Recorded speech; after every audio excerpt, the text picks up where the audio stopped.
Good evening, guys. Hello. Good evening, sir. Good evening, sir. Good evening. Good evening. So, last classes లో ఏమైనా doubts ఉన్నాయా? Anyone please confirm once. Is clear? Clear. Yeah. Done, guys.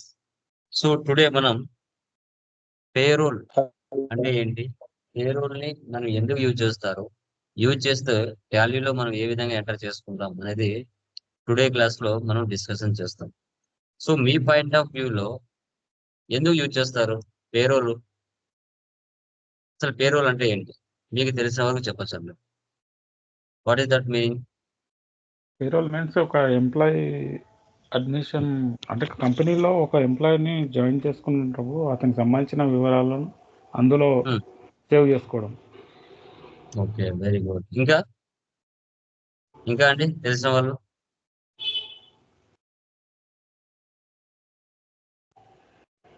చెప్పండి. ఇంకా salary related దాని గురించి అన్ని update చేయడం sir. Okay, ఇంకా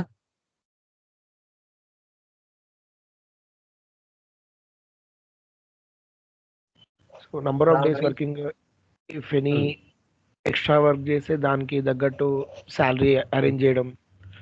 ఓకే, వెరీ గుడ్. అలా ఉంటుంది సార్ కొద్దిగా. Okay, good.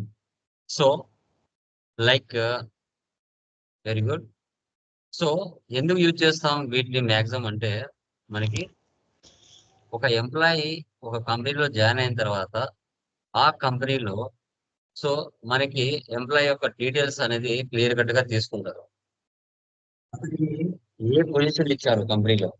ప్రతి కంపెనీలో డిపార్ట్మెంట్స్ ఉంటాయండి. HR department, finance department, okay, sales department, R and D department, రకరకాల డిపార్ట్మెంట్స్ ఉంటాయి. ఇతను ఏ డిపార్ట్మెంట్ కి చెందినవాడు, ఇతనికి శాలరీస్ ఎంత అనేది కంపల్సరీ ప్రతి కంపెనీలో ఉంటాయి. ఓకే, సో అతను మేనేజరా, క్లర్కా, సేల్స్ మ్యానా, ఏజెంటా, ఓకే, వర్కరా, అతని శాలరీ ఎంత, బేసిక్ శాలరీ ఎంత, ఆ బేసిక్ శాలరీకి హౌస్ రెంట్ అలవెన్స్ ఒక 2%, ట్రావెలింగ్ అలవెన్స్ ఒక 3%, టియర్నెస్ అలవెన్స్ ఒక 1%, మెడికల్ అలవెన్స్ ఒక 3% యాడ్ చేస్తే, ఫర్ ఎగ్జాంపుల్ అతని శాలరీ 20,000 అనుకోండి. ఆ 20,000కి ఈ పర్సెంటేజ్ అని యాడ్ చేస్తే 25,000 వస్తుంది. ఆ 25,000 మీద profit and loss, like provident fund, employee state insurance, so PF ఒక 2%, ఈఎస్ఐ ఒక 3%, ఇవి రెండు కట్ అయిపోతే బై హ్యాండ్ కి అతని నెట్ శాలరీ ఎంత వస్తుంది అనేది ఈ యొక్క కాన్సెప్ట్. ఓకే, సో దీంట్లో ఓవర్ టైమ్స్ ఉంటాయి. నెలలో వాళ్ళు ఎన్ని రోజులు అటెండ్ అయ్యారు, ఓకే, సో ఎన్ని రోజులు ఆబ్సెంట్ అయ్యారు, వాళ్ళకి ఎంత శాలరీస్ ఇవ్వాలి, పే స్లిప్స్ ఏ విధంగా చెక్ చేయాలి, ప్రొఫెషనల్ ట్యాక్స్ ఏ విధంగా కట్ అవుతుంది, తర్వాత వాళ్ళు ఒకే కంపెనీలో 10 సంవత్సరాలు పనిచేస్తే వాళ్ళకి ఎక్స్ట్రా గ్రాడ్యుటీ ఏమైనా ఇస్తారా, ఇవన్నీ కూడా టుడే క్లాస్ లో మనం టాలీలో డిస్కషన్ చేస్తాం. Okay, so page number 109, company name Tally solutions private limited, sales, administration, RMD, finance departments ఉన్నాయి. ఓకే, ఇప్పుడు కంపెనీ క్రియేట్ చేద్దాం.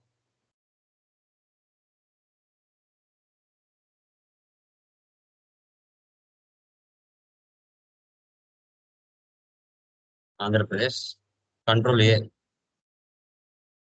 ఫస్ట్ ఆఫ్ వేసి పెట్టండి, బిల్ వైజ్ నో పెట్టండి, ఇన్వెంటరీ నో పెట్టండి, జిఎస్టి యూజ్ చేస్తే చేయొచ్చు, లేదంటే నో నీట్. తర్వాత ఇక్కడ పేరు, మెయింటైన్ పేరు, సెకండ్ ఆప్షన్ కూడా వేసి పెట్టండి. కంపెనీ కోడ్, మీకు ఏ నెంబర్ ఆఫ్ కంపెనీ కోడ్స్ ఉంటే కంపెనీ కోడ్, గ్రూప్ కోడ్ అవన్నీ అక్కడ ఉంటాయి. మీరు గవర్నమెంట్ లో పనిచేస్తున్నారా, ప్రైవేట్ లో పనిచేస్తున్నారా? ప్రైవేట్ అయితే అదర్స్, గవర్నమెంట్ గవర్నమెంట్. ఇవన్నీ కూడా కంపెనీ వాళ్ళ డీటెయిల్స్ ఇస్తారా, ఫిల్ చేసుకుంటారు. ఫస్ట్ టైం ఒకసారి కంపెనీ క్రియేషన్ చేసినప్పుడు మాత్రమే, మళ్ళీ అవసరం లేదు. తర్వాత క్రియేట్ ఎంప్లాయీ గ్రూప్. ఓకే, ఏమేమి డిపార్ట్మెంట్స్ ఉంటాయి మన కంపెనీలో? సేల్స్, అడ్మిని,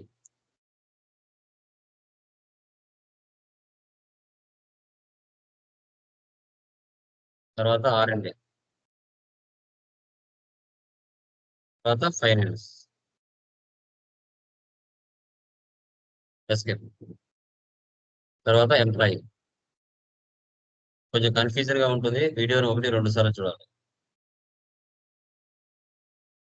ఓకే, ఎంప్లాయీస్ ఎవరు ఉన్నారు? Rohit, administration, Preeti R&D department, Sharma sales department, Ramesh finance department. Date of join కూడా ఇచ్చారు. ఇక్కడ వాళ్ళ ఎగ్జాంపుల్ ఒకటి ఇచ్చుకుంటాను. రియల్ లో వాళ్ళ డీటెయిల్స్ ఫస్ట్ టైం కంపెనీలో జాయిన్ అయినప్పుడు ఏ విధంగా డీటెయిల్స్ తీసుకుంటారు అనేది ఇక్కడ కాన్సెప్ట్. ఇక్కడ మీరు ఫస్ట్ టైం ఈ ఆప్షన్స్ మీకు కనిపించవు. F2 వల్ల ఇవి నోలో ఉంటాయి. యాక్చువల్ గా మీరు ఏం చేయాలి? F2 వాళ్ళకి వెళ్ళి ఎస్ పెట్టుకోవాలి. సెకండ్ అవసరం లేదు. అప్పుడు ఆప్షన్స్ అన్ని బయటకు వస్తాయి. ఇక్కడ డిపార్ట్మెంట్ ఏంటి అతనిది? Administration. Employee number 4969. Designation manager. Function admin. Location Bengaluru. Gender male. Date of birth 1/7/1 November 1979. B negative. Mr. Roy or Bhima. Address 36/45, Sajapur Road,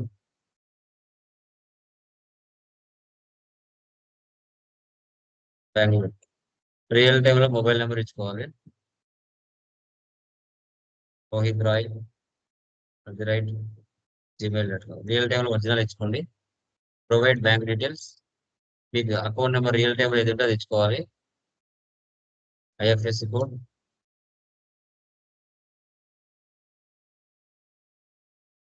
bank name, branch,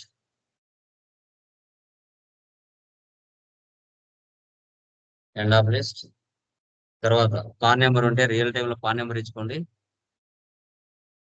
okay. Aadhaar number, UAN number, PF number, ఇవన్నీ real time మీరు ఎక్కడ ఉంటే అక్కడ ఇచ్చుకోవాలి. Passport number, country of issue, ఇవన్నీ మీరు contract details. నువ్వు రెగ్యులర్గా కాంట్రాక్ట్గా 1 or 2 years పనిచేస్తావా, ఇవన్నీ కూడా నువ్వు మెన్షన్ చేసుకోవచ్చు. ఇట్లా 100 మంది ఎంప్లాయీస్ ఉన్న మీరు ఇలాగే క్రియేట్ చేసుకోవాలి.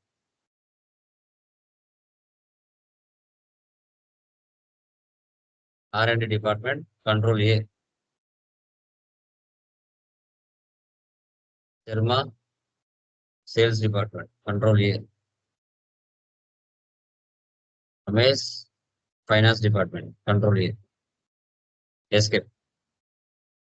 యూనిట్స్ ఎలా అవర్స్ లో పనిచేస్తాడా, మినిట్స్ లో పనిచేస్తాడా? Hours simple HRS, minutes simple MINS. Hours of 60 minutes, compound hours of 60 minutes.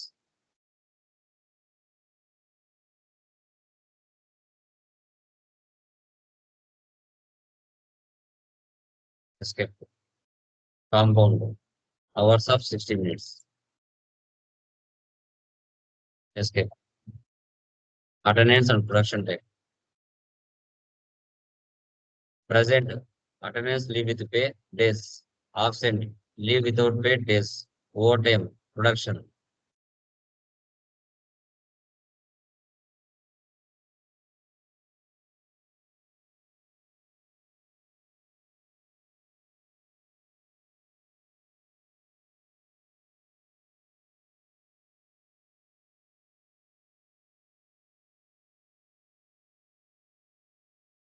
Hours of 60 minutes.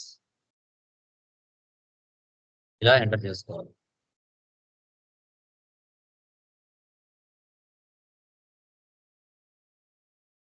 తర్వాత basic pay, house rent allowance, conveyance, overtime, variable pay. ఒక్కొక్క దానికి ఫోటో కూడా ఇచ్చుకుంటాను ఎలా ఫిల్ చేయాలని.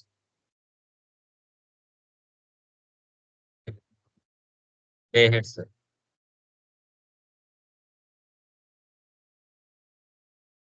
Earnings for employees. సో ఎంప్లాయీకి ఎర్నింగే కదా. List of pay head types అనమాట. అదే కంపెనీకి 1 year వరకు శాలరీస్ ఇంక్రీజ్ చేయరు, ఫిక్స్డ్. సో ఈ కంపెనీకి శాలరీ ఇవ్వాలంటే బిజినెస్ కి అది ఎక్స్పెన్సివ్. Calculation type. సో ఒక ఎంప్లాయీ నెలకు ఎన్ని రోజులు వస్తాడో దాన్ని బట్టి అటెండెన్స్ బట్టి వాళ్ళు శాలరీస్ ఇస్తారు. ప్రజెంట్ ఎన్ని డేస్ వచ్చాడు, ఎలా ఫోర్ట్ నైట్ చేశాడా, డేస్ చేశాడా, మంత్ చేశాడా, మంత్సే కదా. Yeah. So calendar year America finance year follow అవుతున్నారా, ఇండియా ఫైనాన్స్ ఇయర్ ఫాలో అవుతున్నారా, ఏ మంత్ లో ఏ ఫైనాన్స్ మంత్స్ 28 డేస్ ఉన్నాయా, 30 డేస్ ఉన్నాయా, 31 డేస్ ఉన్నాయా, దాని ప్రకారంగా ఫాలో అవుతున్నారా. User defined 26 days.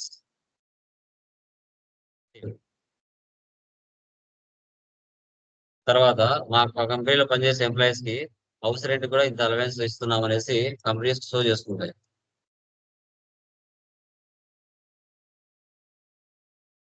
ట్యాక్స్ తక్కువ కట్టడానికి యాజ్ కంప్యూటెడ్ వాల్యూ. ఇక్కడ on specified formula A base మీద నీకు ఇస్తున్నారు పర్సంటేజ్ 40%. కన్వేయన్స్ అన్న ట్రావెలింగ్ అన్న ఒకటేమా.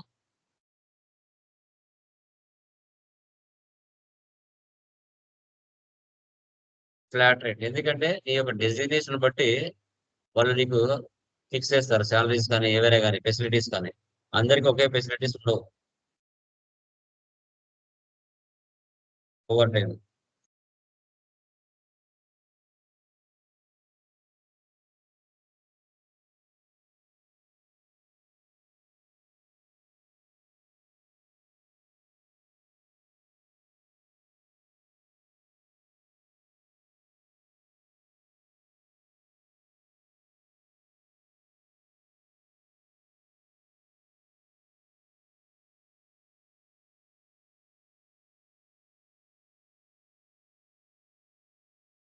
As user defined value. తర్వాత పిఎఫ్ ఈఎస్ఐ గ్రాస్ సాలరీ మీద పిఎఫ్ ఈఎస్ఐ కట్ అవుతుంది.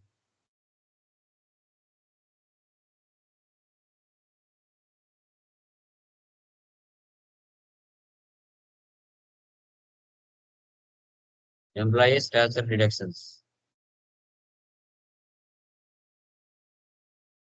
PF account current liabilities on specified formula. ఈ శాలరీ 6,500 అయితే పర్సంటేజ్ ఎంత 12%. దానికి వాల్యూ ఎంత 780.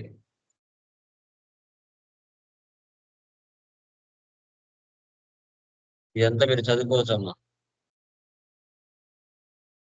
ఓపిక ఉంటే. 1.75%. ఇక్కడ employee స్టాచర్ deductions, employee state insurance, current liabilities. ఎందుకంటే మళ్ళీ ఇవ్వాల్సిందే కదా, మీ శాలరీ నుంచి పిఎఫ్ కట్ చేసుకుంటారు, ఎండ్ ఆఫ్ ది డే మళ్ళీ ఇవ్వాల్సిందే మీకు. ఇక్కడ చూడండి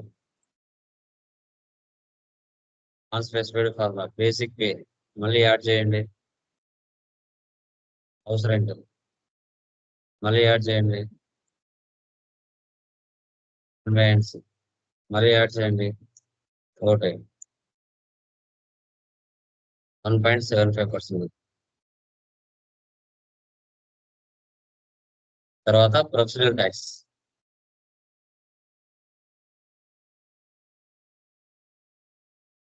employee స్టాచర్ deductions, professional tax, current liabilities on current earning total. నువ్వు సంపాదించే ఇన్కమ్ ఒకవేళ 5,000 అయితే ఎలాంటి వాల్యూ కట్ చేసుకోరు.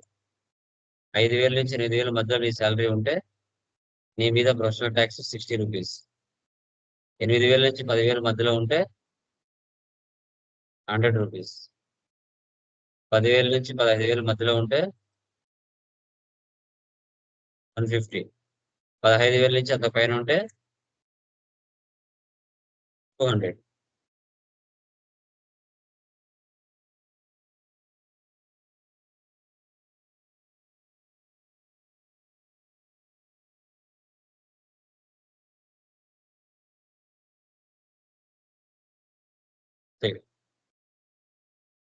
తర్వాత గ్రాడ్యుటీ.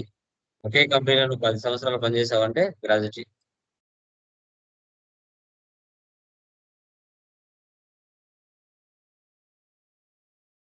నెలకు 26 డేస్.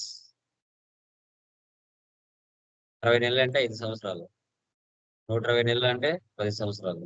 15 రోజులు జీతం ఎక్స్ట్రా ఇస్తారు.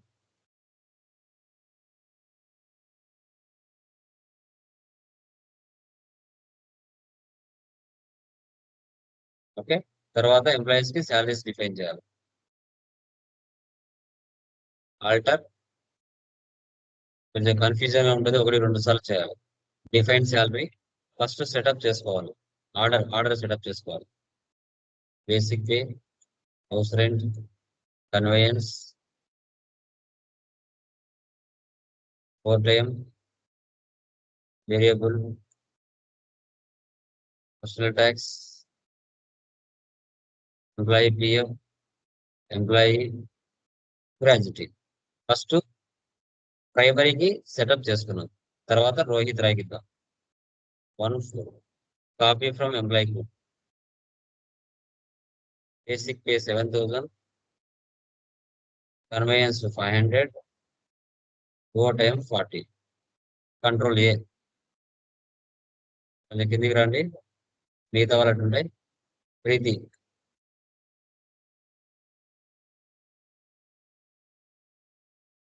12,000. నీకు అవసరం అలవెన్స్ దగ్గరికి కర్సర్ పోవట్లేదు పర్సంటేజ్. F12కి వెళ్ళి ఆప్షన్ వేసి పెట్టాలి. 40%. కంట్రోల్ ఏ. కర్మ 20,000, 40%, 2,500. Control A. Ramesh 18,000, 20%, 2,150. Control A. ఈ విధంగా శాలరీస్ అనేది మనం సెటప్ చేసుకోవాలి. ఓకే, ఇప్పుడు ఎవరు రివ్యూ వచ్చారో అటెండ్ చేయాలి.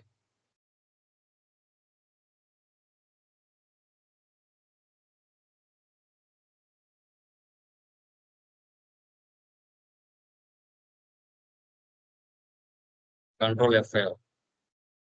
ఇక్కడ ఆటో ఫిల్. ఇక్కడ నేను మే మంత్ తీసుకుంటాను, ఎందుకంటే 31 days ఉంటాయి కదా. ఎడ్యుకేషన్ మోడ్ లో 30 days యాక్సెప్ట్ చేయదు, April month.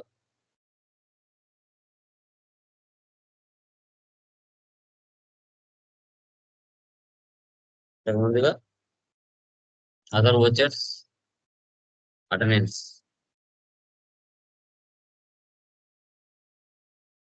Auto fill, present days. ఇక్కడ ప్రజెంట్ కదా ఉండేది, ప్రజెంట్ డేస్. ప్రీతి ఎన్ని రోజులు వచ్చింది? 18 days. రమేష్ 22, రోహిత్ రాయ్ 26, శర్మ 20. మళ్ళీ ఆటో ఫిల్, ఓవర్ టైం,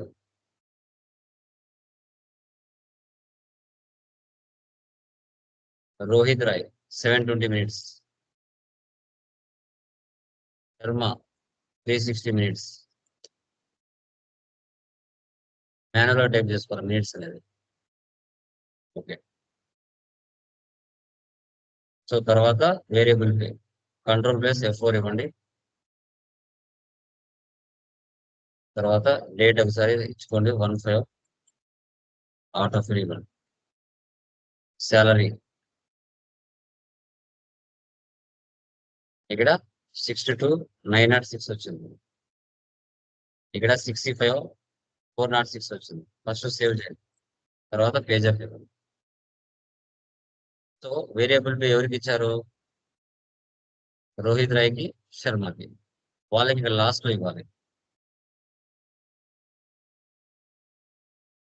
1,500. యాక్చువల్గా 9,850 రూపాయలు శాలరీ, 1,500 ఎక్స్ట్రా ఇస్తారు. సిఆర్ని డిఆర్ గా మార్చింది, వాల్యూ పెరుగుతుంది. తర్వాత శర్మ 1,000. చూడండి 65,406.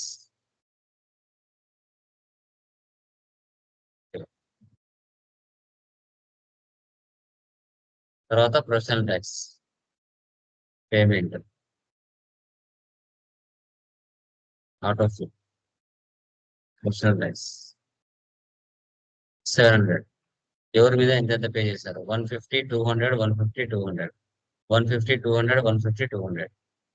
Control A, save, escape. display more reports, payroll reports, case report. Rohit Rai.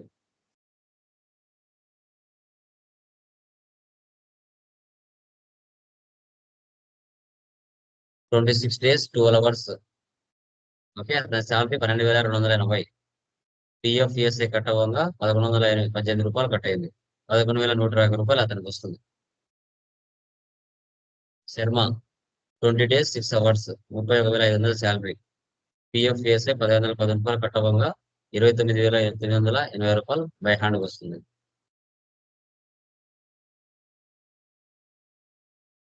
ఇది